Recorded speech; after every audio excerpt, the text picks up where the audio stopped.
Hello बच्चों, कैसे हो आप सब लोग। मैं निहारिका आप सब बच्चों का फिर से एक बार स्वागत करती हूँ आप लोगों के अपने इस इंग्लिश स्पीकिंग कोर्स में। और मैं बच्चों उम्मीद करती हूँ आप सब लोग मस्त होंगे, स्वस्थ होंगे और खूब बढ़िया से अपनी पढ़ाई कर रहे होंगे।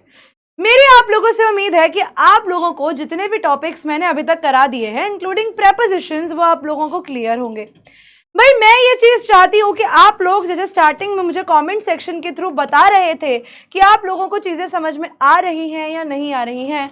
भैया क्यों गायब हो गए हो? फिर से एक बार कमेंट सेक्शन के थ्रू बताइए ना कि आप लोगों को लेक्चर्स कैसे लग रहे हैं, और अपने डाउट्स भी मुझसे अपने कमेंट सेक्शन में ही पूछते रहिए ताकि आपके जो भी डाउट्स हैं वो साइड बाय साइड मैं यानी निहारिका आपकी टीचर सॉल्व कर सकूं।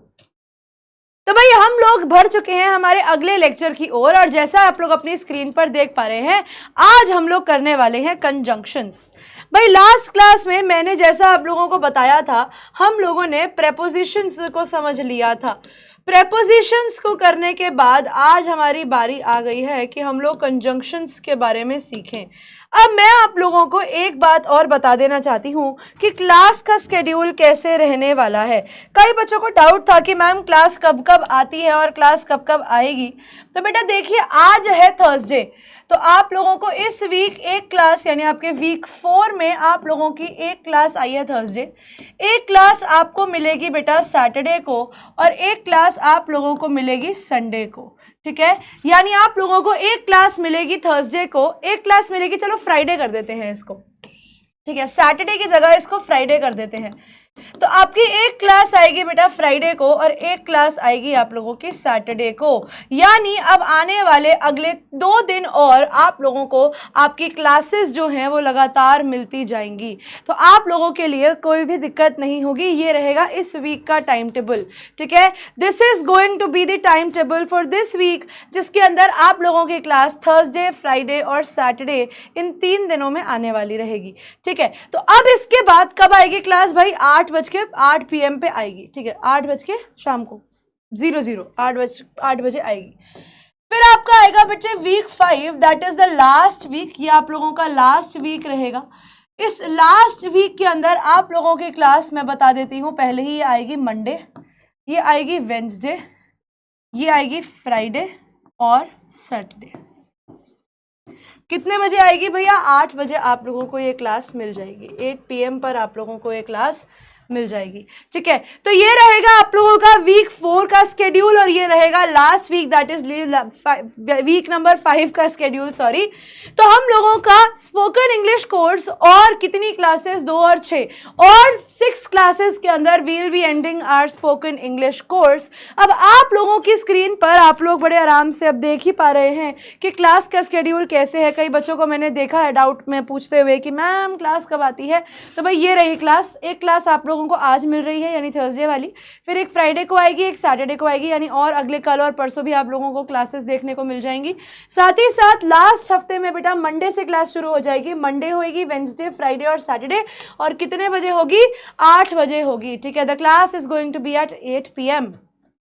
ठीक है, तो be ready for the classes. और आइए आज की क्लास को शुरू करते हैं और जानते हैं कि ये कंजंक्शंस क्या होती हैं। हमारी आज की क्लास में हम लोगों ने क्या करना है? हमारी आज की क्लास में हम लोगों ने सीखनी है कंजंक्शंस, कि कंजंक्शंस क्या होती हैं। तो भाई कंजंक्शंस क्या होती हैं? कंजंक्शंस को अगर मैं सिंपल भाषा में आप लोगों को समझाऊं तो कंजंक्शंस होते हैं जॉइनिंग वर्ड्स। क्या होते हैं ये? जॉइनिंग वर्ड्स होते हैं।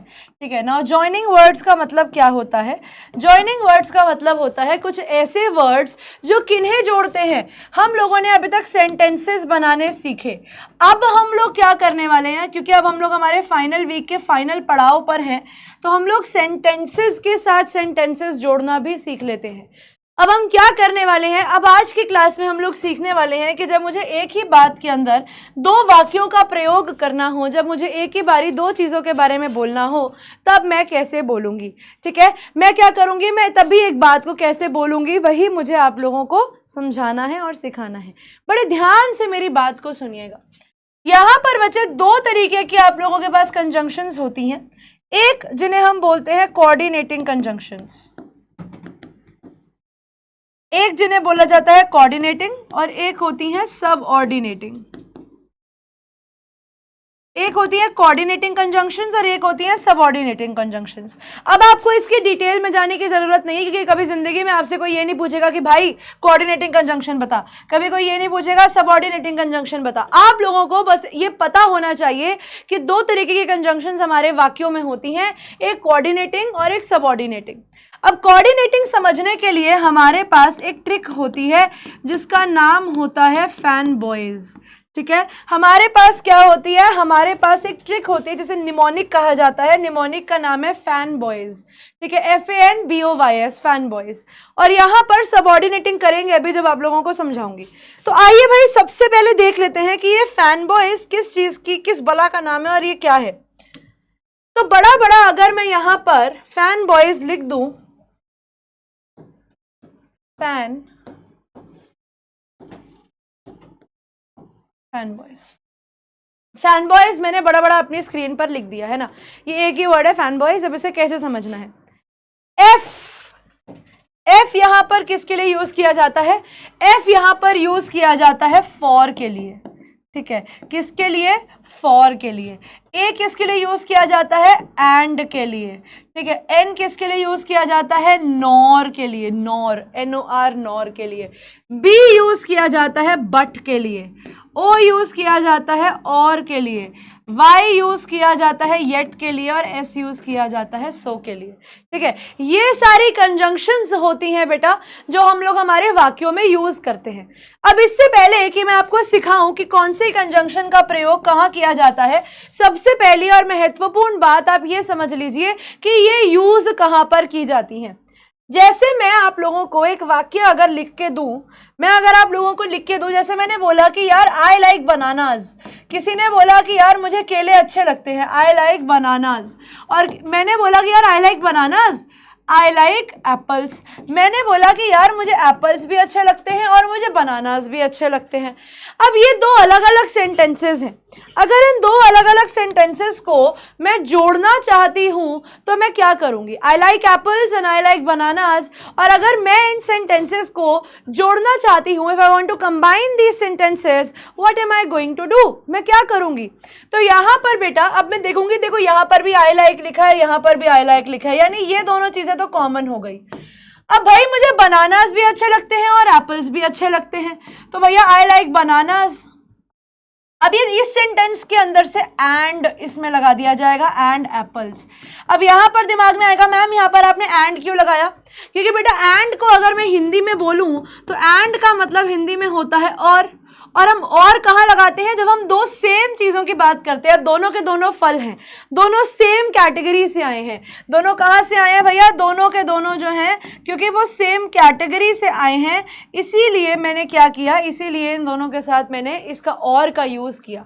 अब जैसे मैं फॉर का यूज कहाँ करती हूँ, फॉर का यूज अगर मैं आप लोगों को पहले बता दूं। अच्छा मैं तुम्हें एक और एग्जाम्पल देती हूँ।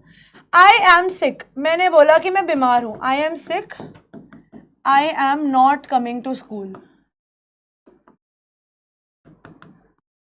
I am not coming to school. दो वाक्य हैं, मैं बीमार हूं, मैं स्कूल नहीं आ रहा हूं। अब यहां पर मैंने बोला कि मैं बीमार हूं, मैं स्कूल नहीं आ रहा हूं। अब मुझे इस सेंटेंस को कंबाइन करना है, तो मैं कैसे लिख सकती हूं, मैं भैया बीमार हूं इसीलिए मैं स्कूल नहीं आ रहा हूं, है ना। मैं बीमार हूं इसीलिए मैं स्कूल नहीं आ रहा हूं, मेरे लिए ये सेंटेंस इस तरीके से बोला जाएगा। तो यहां पर अब मेरे को पता है कि ये सो जो यूज किया जाता है ये इसलिए के लिए ही यूज किया जाता है। ठीक है, इसलिए के लिए ही यूज किया जाता है। तो क्या बनेगा, आई एम सिक। अब देखो ये दोनों कॉमन है, इसको तो हटा देंगे, एक लगाएंगे, I am sick so I am not coming to school. अब देखो हमारे पास दो अलग अलग वाक्य थे, हमारे पास दो अलग अलग सेंटेंसेस थे, लेकिन जब मैंने इन दोनों सेंटेंसेस को सो से जोड़ा तो ये एक सेंटेंस बन गया। तो कंजंक्शंस का काम बेटा आपके सेंटेंस में दो वाक्यों को जोड़कर एक वाक्य बनाना ही होता है। अब यहां पर जैसा कि आप लोग अपनी स्क्रीन पर देख पा रहे हैं, यहां पर आप लोगों को देखने को मिल रहे हैं ये अलग अलग 1 2 3 4 5 6 7 ये 7 अलग अलग प्रेपोजिशन कंजंक्शंस। सबसे पहले आप समझ लीजिए कि फॉर का कहां पर यूज किया जाता है। फॉर यूज किया जाता है किसी भी चीज का रीजन देने के लिए, किसी भी चीज का रीजन देने के लिए। एंड यूज किया जाता है और के लिए, ये इसके लिए,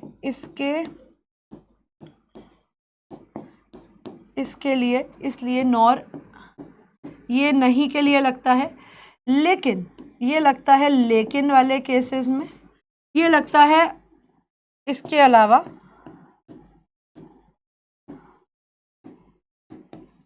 इसके अलावा, येट लगता है इसके बावजूद,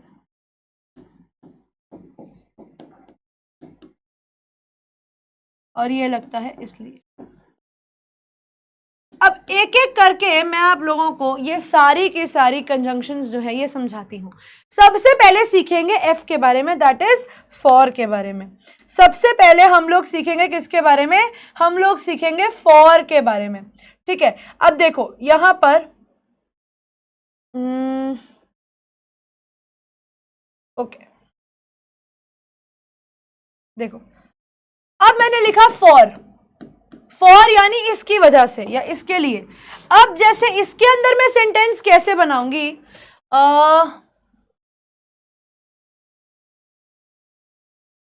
हाँ ये रीजन देने के लिए यूज किया जाता है। इसके अंदर सबसे पहले आप इसका इफेक्ट बताते हो और उसके बाद अपना कार्य बताते हो।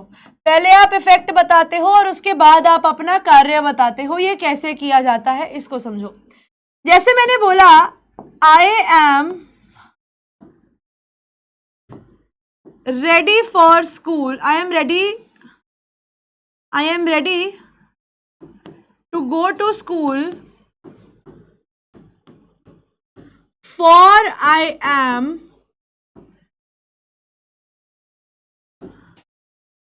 going after 10 days. For I am going after 10 days. अब जैसे लिखा है I am ready to go to school, भैया मैं स्कूल जाने के लिए बिल्कुल रेडी हूं। अब देखो यहां पर ये फॉर यूज किया गया है। अब देखो मैं स्कूल जाने के लिए बिल्कुल रेडी हूं, इफेक्ट ये है और कार्य क्या है, क्योंकि मैं 10 दिन बाद स्कूल जा रहा हूं, तो ये क्योंकि को भी दिखाता है। ठीक है, ये क्योंकि को दिखाता है। अब आप इसको बिकॉज भी लगा सकते हो, बिकॉज की जगह अगर आपको अच्छी इंग्लिश यूज करनी है तो आप फॉर भी लगा सकते हो। I am ready to go to school for I am getting late. ठीक है, मैं स्कूल जाने के लिए रेडी हूं क्योंकि मैं लेट हो रहा हूं। ठीक है, अब जैसे मैं लिखूं Ram killed Ravan for he took his wife. अब देखो इधर दो वाक्य है, राम किल्ड रावण पहला सेंटेंस, ही टुक हिज लाइफ दूसरा सेंटेंस। ये दोनों किससे जोड़े गए हैं, फॉर से जोड़े गए हैं। ये फॉर क्या दिखाता है, फॉर यहां पर क्योंकि का काम करता है। ठीक है, अब आप चाहो तो इसमें बिकॉज भी लगा सकते हो, लेकिन अगर आपको बिकॉज से अच्छी इंग्लिश पे जाना है तो आप क्योंकि का प्रयोग कर सकते हो। Ram killed Ravan for he took his wife, Ram ने रावण को मारा क्योंकि वो उनकी वाइफ को ले गए थे। समझ में आया। तो फॉर वहां पर यूज किया जाता है बच्चों जहां पर आप लोगों को किसी भी चीज का रीजन जो है वो देना होता है। अगली चीज आती है एंड। अब ये एंड तो आप लोगों को बड़े आराम से पता होगा। एंड बेटा यूज किया जाता है सेम थिंग्स के लिए, ये यूज किया जाता है सेम थिंग्स के लिए, जैसे हम लोग और बोलते हैं। जैसा कि मैंने अभी आप लोगों को वो एप्पल वाला ऑप्शन बताकर दिया था, उससे मिलता ही जुलता एक और होता है, वो भी मैं अभी आप लोगों को साथ में ही सिखा दूंगी। ठीक है, और भी मैं भी आप लोगों को सिखा दूंगी। एंड ये देखो, एंड को हिंदी में और कहते हैं और ये ओ आर वाले और को इंग्लिश का और कहते हैं। दोनों में फर्क होता है क्योंकि हम लोग अक्सर इसी के अंदर बहुत गलतियां करते हैं, तो इस चीज का आप लोगों को ध्यान रखना होगा। अब जैसे ये वाला और, जैसे मैं बोलती हूं I like my books, I like my pens. मुझे मेरी किताबें अच्छी लगती हैं, मुझे मेरे पेन्स अच्छे लगते हैं। अब ये दोनों सिमिलर चीजें हैं, तो मैं कैसे लिख सकती हूँ? आई like my books and pains, I like my books and pains. तो जब आप सिमिलर चीजों के बारे में बात करते हो तब आप एंड का प्रयोग करते हो, है ना। अब और का कहां पर प्रयोग किया जाता है? और बेटा आप लोगों को किसी भी चीज की चॉइस देने के लिए यूज किया जाता है कि या तो ये, ठीक है, या तो ये या फिर ये दूसरा वाला ये। अब इसका एग्जाम्पल आप देखो, जैसे मैं लिखती हूं आई लाइक मैंगोज, ठीक है, आई like mangoes, I sometimes like grapes.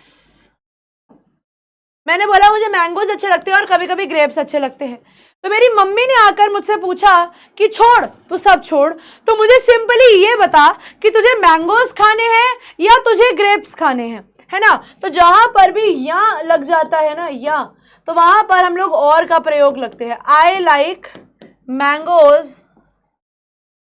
अब जैसे मम्मी आएगी और मम्मी पूछेगी do you want to eat, तुम क्या खाना चाहते हो? Do you want to eat mangoes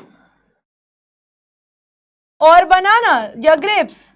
तो मम्मी ने आकर पूछा कि भैया तो फिर तू साफ बता कि तेरे को मैंगोज खाने हैं या तुझे ग्रेप्स खाने हैं। तो जहां पर आप इंसान को चॉइस देते हो तो वहां पर आप और वर्ड का यूज करते हो। जैसे आप देखो, डू दिस क्वेश्चन और डू दैट वन, या तो ये वाला सवाल कर लो या फिर वो वाला सवाल कर लो। तो जब भी आप बेटा किसी इंसान को किसी भी चीज के अंदर एक चॉइस दे देते हो तब आप वहां पर किसका प्रयोग करते हो? तब आप वहां पर और का प्रयोग करते हो, ओ आर वाले और का यूज करते हो, ठीक है। आई होप ये वाली बात आप लोगों को बिल्कुल क्लियर होगी। I hope this is clear to all of you and nobody has doubt in this one. अब यहां पर मैंने अभी आप लोगों को क्या सिखा दिया भैया? मैंने आप लोगों को इधर F सिखा दिया, मैंने आप लोगों को A सिखा दिया, मैंने आप लोगों को O सिखा दिया। अब एक बार ये N को समझ लेते हैं, ये नॉर को समझ लेते हैं। और हमने सो भी कर लिया ना, सो भी हम लोगों ने कर लिया है, सो भी हमें पता है कि रीजन के लिए लगता है। हमने करना है, अब हमारे पास बचा N, O, N, B और Y, ठीक है, N, B और Y। अब ये N कहां पर यूज किया जाता है? नॉर। नॉर, नॉर बेटा नेगेटिव चॉइस के लिए आता है। जैसा हमने और किया वैसे ही ये नेगेटिव चॉइस के लिए दिया जाता है कि ना यह ना वह, ठीक है, ना यह ना यह ना वह, ठीक है। जैसे मैंने बोला कि भैया ना तो मुझे मैंगोज अच्छे लगते हैं और ना ही मुझे बनानास अच्छे लगते हैं, तो मैं क्या लिखूंगी? आई नाइदर लाइक, इसमें नाइदर के साथ लगता है, I neither like mangoes nor bananas. अब दोनों चीजें मुझे अच्छी नहीं लगती, तो मैं क्या लिखूंगी भैया? मैं नाइदर नॉर का पेयर इनके साथ लगा दूंगी, ठीक है। I don't want this nor I want that, मुझे ये नहीं चाहिए और ना ही मुझे ये चाहिए। तो नॉर जो होता है वो किसी भी चीज के नेगेटिव को दिखाता है। नॉर क्या करता है? नॉर किसी भी चीज के नेगेटिव को दिखाता है, जैसा कि यहां पर आप अपनी स्क्रीन पर देख पा रहे हो। एक और एग्जांपल लो, my mother does not like summers nor me, कि ना तो मेरी मम्मी को समर्स अच्छी लगती हैं और नॉर मी, और ना यह ना वह ना मुझे। तो नॉर जो होता है वो और का ही नेगेटिव वर्जन कहलाया जाता है, ठीक है, क्लियर। अब आती है सबसे इंटरेस्टिंग वाली, एक येट समझा देती हूँ क्योंकि बिकॉज सबसे लास्ट में समझाऊंगी, अभी बिकॉज भी समझाना है, वो सबऑर्डिनेटिंग में आते हैं। अब येट का रीजन समझ लीजिए और येट समझ लीजिए कि कैसे बनता है। येट का मतलब होता है बेटा इसके बावजूद भी, ठीक है, इसके बाद भी, ठीक है, इसके बाद भी। अब जैसे मैंने बोला इट इज रेनिंग, बारिश हो रही है। He is going to school, बारिश हो रही है लेकिन वो स्कूल जा रहा है ना, तो लेकिन या इसके बाद भी वो स्कूल जा रहा है, तो कैसे बन जाएगा sentence? It is raining yet he is going to school, लेकिन उसके बाद भी वो क्या कर रहा है? उसके बाद भी वो स्कूल जा रहा है। It is raining yet he is going to school. एक और देखो, she is ill, she is working, वो बीमार है, ठीक है, she is ill yet she is working, लेकिन उसके बाद भी वो क्या कर रही है? उसके बाद भी वो काम कर रही है। तो आपका येट जो होता है वो किसी भी चीज के इसके बाद भी या लेकिन, इसके बावजूद भी को भी दिखाता है। अब सबसे इंटरेस्टिंग आता है बट, सबसे इंटरेस्टिंग आता है बट। अब ये बट को बड़े ध्यान से समझना कि बट कहां पर यूज किया जाता है। बट बेटा यूज किया जाता है जब आप बात करते हो लेकिन, आप बात करते हो किसकी? लेकिन की। यानी जब आप किसी बात को बोल रहे होते हो और एकदम से अपनी बात को बदल दो, लेकिन इसका मतलब भैया सब कुछ सही चल रहा था लेकिन का मतलब है कुछ ना कुछ गड़बड़ हो गई, यानी सब कुछ सही चलता हुआ अचानक से यू टर्न ले लेता है, यानी कुछ ना कुछ गड़बड़ हो गई, ये तो हो गया बट। अब जैसे मैंने बोला आई लाइक मैंगोज, मुझे मैंगोज अच्छे लगते हैं। I have pain after eating them, मुझे मैंगोज अच्छे लगते हैं और मेरा पेट दर्द हो जाता है उनको खाकर। अब यहां पर कई बच्चों के दिमाग में आएगा कि मैम यहां पर हम एंड लगा देते हैं कि मुझे मैंगोज अच्छे लगते हैं और मैंगो खाने के बाद मेरे पेट में दर्द हो जाता है। लेकिन बात बताओ, क्या यहां पर मैंगोज खाना और मेरे पेट में दर्द होना ये एक ही तरीके की बात है? नहीं, ये तो भैया अलग अलग बात हो गई। यानी यहां पर एंड का प्रयोग नहीं होगा, यहां पर किसका यूज होगा? यहां पर बट का यूज होगा। तो क्या बन जाएगा? आई लाइक मैंगोज, मुझे मैंगोज अच्छे लगते हैं। I like mangoes but I have pen after eating them, ठीक है, इसको खाने के बाद मुझे दर्द होता है और ये मेरे साथ एक्चुअली होता है। I am not able to digest mangoes, मुझे आम हजम नहीं होता है।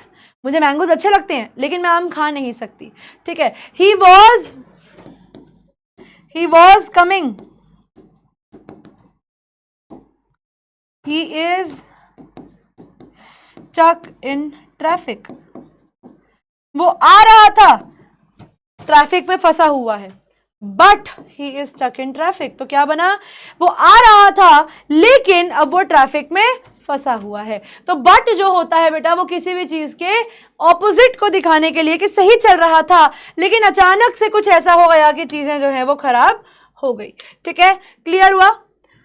अब बेटा दूसरी आती है कुछ सबऑर्डिनेटिंग कंजंक्शंस, जिनको मैं आप लोगों को यहीं पे दिखाती हूं। अब आती है हमारे पास सबऑर्डिनेटिंग कंजंक्शंस। ये सबऑर्डिनेटिंग कंजंक्शंस कहाँ लगती हैं? सबऑर्डिनेटिंग कंजंक्शंस वहां पे लगती हैं। अब ये दूसरे सेट ऑफ कंजंक्शंस होते हैं। अभी हमने फैन बॉयज कंप्लीट किया, इसका कोई एक्रोनिम नहीं है हमारे पास, इसे हमें एज इट इज ही लर्न करना पड़ेगा। We do not have any mnemonics for it.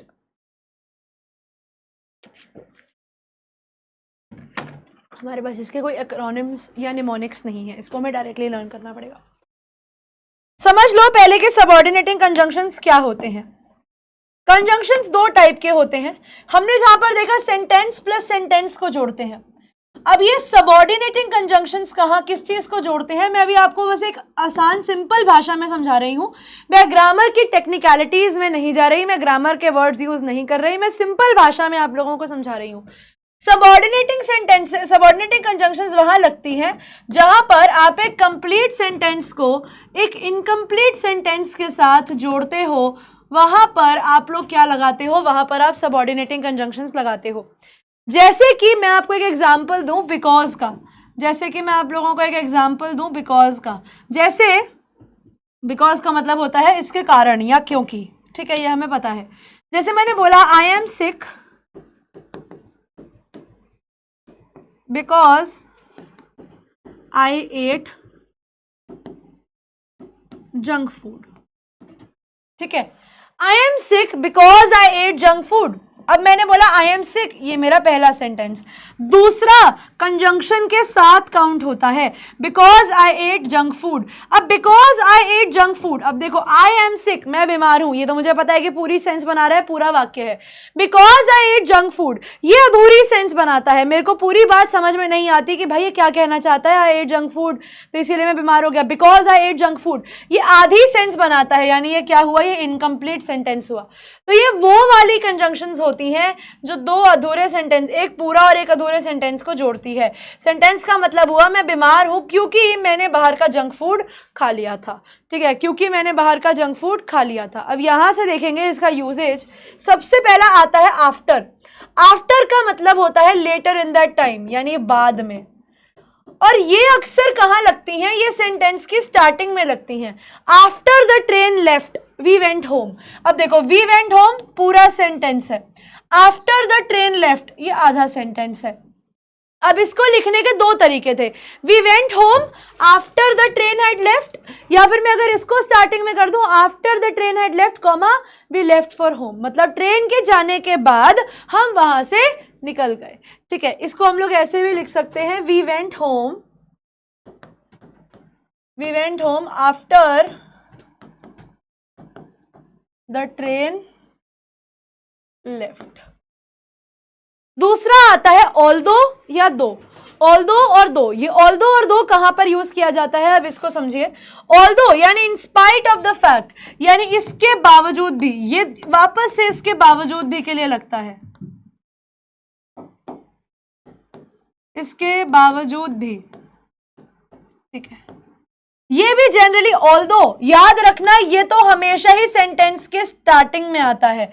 Although हमेशा हम लोग सेंटेंस के स्टार्टिंग में ही बोलते हैं, ऑल्दो कभी भी बाद में यूज नहीं किया जाता। तो देखो although it was after midnight, कि इसके बावजूद भी कि वह मिडनाइट के बाद था, we did not feel tired, यानी इसके बावजूद भी कि मिडनाइट के बाद था, यानी रात को 12 बजे के बाद था, we did not feel tired. अब देखो ये पूरा सेंटेंस है और ये अधूरा सेंटेंस है, लेकिन यहाँ पर क्योंकि ऑल्दो लगा दिया गया है तो मीनिंग बिल्कुल बदल जाता है कि although it was midnight we did not feel tired. अब इसका दूसरा लिखने का तरीका, अगर आपको बीच में कोई कंजंक्शन लगानी है तो आप ऐसे भी लिख सकते हो, we did not feel tired, फिर आप लगा दो और उसके आगे it was midnight, though it was midnight. तो अगर ऑल्दो लगाओगे तो हमेशा सेंटेंस की शुरुआत में लगाओगे, और अगर दो लगाओगे तो वो सेंटेंस के बीच में लगेगा, ठीक है, ठीक है, क्लियर हुआ। वैसे ही यहां पर एक और कंजंक्शन होता है बिफोर, यानी इससे पहले, इससे पहले, ठीक है, इससे पहले। I arrived before the stores were open. I arrived, मैं आ गया, before the stores were open, कि इससे पहले स्टोर्स जो थे वो खुल जाते। क्लियर है। अगला देखेंगे बिकॉज, ये हमें देना पता है किसी भी चीज के कारण को देने के लिए। जैसा हम लोगों ने येट को यूज किया था, सॉरी फॉर को यूज किया था, फॉर का आसान वाला वर्जन जो होता है वो बिकॉज होता है, फॉर द रीजन दैट। देखो वी हैड टू वेट, हमें इंतजार करना पड़ा, बिकॉज वी अराइव्ड अर्ली। अब यहां पर अगर मैं बिकॉज हटाकर फॉर भी लगा दूंगी तो भी सेंटेंस सही होगा।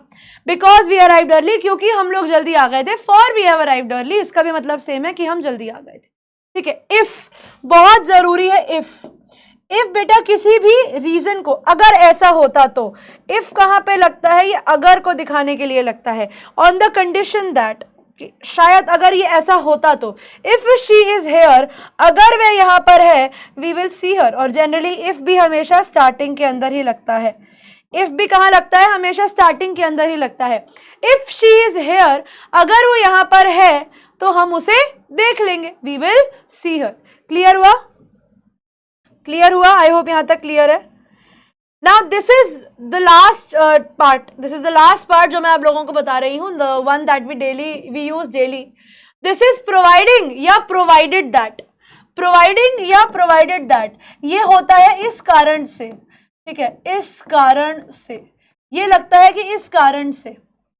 On condition that all will be well, providing you are careful, provided that you are careful, तो वो कहते हैं कि सब कुछ सही होगा, प्रोवाइडिंग यू आर केयरफुल, इस कारण से कि तुम अगर केयरफुल हो तो सब कुछ सही रहेगा। तो ये थोड़ा सा एडवांस वर्जन के अंदर आ जाता है, ठीक है। This comes in a bit advanced terms कि on a condition that all will be well providing you are careful, सब कुछ सही रहेगा, या प्रोवाइडेड दैट इस कारण से कि अगर तुम केयरफुल हो तो। क्लियर हुआ? सिंस, ये सिंस मैंने आप लोगों को तब भी बताया था जब हम लोगों ने टेंस को किया था। सिंस लगता है फ्रॉम अ पास्ट टाइम, उस समय से, जैसे I have been here since the sun rose, कब से, तब से, ये लगता है तब से या कब से, इसमें आप रीजन बताते हो कब से या तब से, ठीक है। कब से था भैया मैं, जब से सूरज उगा था। या फिर ये बिकॉज की जगह पे लगता है, कहां पर, सेंटेंस की स्टार्ट में, ठीक है। ये बिकॉज की जगह पर लगता है सेंटेंस की स्टार्ट में, और इसको भी हम क्योंकि बोलते हैं, ठीक है। Since you are here you can help me, क्योंकि तुम यहां हो तुम मेरी मदद कर सकते हो। जब सिंस सेंटेंस की स्टार्टिंग में लग जाए तो वापस से वो क्योंकि का काम करने लग जाता है। सो और सो दैट, ठीक है, सो और सो दैट। सो जैसे it was raining so we did not go out, बारिश हो रही थी इसलिए हम लोग बाहर नहीं गए। In order that I am saving money, so यानी ताकि I can buy a bicycle, ताकि मैं उससे एक बाइसिकल जो है वो खरीद सकूं। ऑलराइट, आई होप यहाँ तक आप लोगों को ये कंजंक्शन जो है, ये क्लियर, कंजंक्शंस जो हैं वो क्लियर होंगी। और इसी के साथ बच्चे यहाँ पर हम लोग हमारे जो मेन कंजंक्शंस आती हैं, ठीक है, जो भी मेन कंजंक्शंस आती हैं वो सब मैंने आप लोगों को बता दी हैं। अब आपका काम रहेगा कि इनको लर्न कीजिए, इनको प्रैक्टिस कीजिए, ठीक है। प्रैक्टिस करने के लिए इसकी एक प्रैक्टिस शीट मैं आप लोगों के लिए आज ऐप पर डलवा रही हूँ। ऐप पर जाकर बेटा आप लोगों को स्पोकन इंग्लिश कोर्स लिखना रहेगा, ठीक है। ये फ्री ऑफ कॉस्ट कोर्स है। आप इस कोर्स पर क्लिक करेंगे, प्रैक्टिस शीट पर क्लिक करेंगे, वहाँ पे एक कॉलम होता है, तो आप इस प्रैक्टिस शीट को देख पाएंगे और वहाँ से आप इसके क्वेश्चंस को कर पाएंगे। जो भी अब तक आई हैं, जिन भी लेक्चर्स की प्रैक्टिस शीट आई है वो आपको वहाँ से मिल जाएगी। तो इसी के साथ बच्चों ये लेक्चर यहीं पर खत्म हो जाता है, और आई होप आप लोगों को ये जो जो हमारी मेन कंजंक्शंस हम लोग यूज करते हैं ये सब क्लियर होंगी। इसी के साथ बच्चे मैं निहारिका आप सब लोगों से विदा लेती हूँ। Thank you so much for being a part of this class. मैं निहारिका आप लोगों को मिलूंगी आपकी अगली क्लास में जो कल होने वाली है, उसमें जरूर आइएगा, और एक परसों होने वाली है। तो इसी के साथ ये क्लास बच्चे यहीं पर खत्म करते हैं। Thank you all, bye bye, good night.